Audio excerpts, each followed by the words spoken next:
Hello friends, welcome back to our channel. In this video, we will be reviewing Rematch.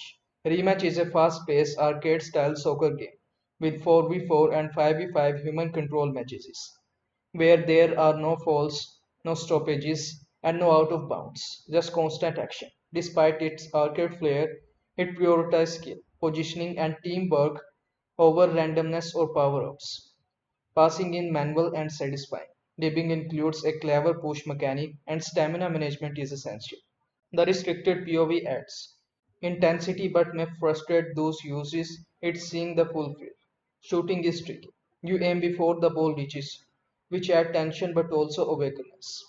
Unfortunately, goalkeeping is a weak spot, with poor visibility and limited control options. Still, the game introduced refreshing ideas like manual passing and better ball physics, often making you wonder why traditional games like EAFC don't do the same.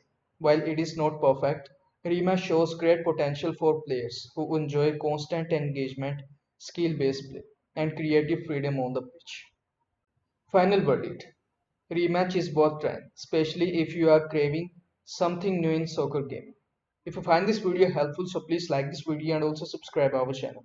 Thanks for watching.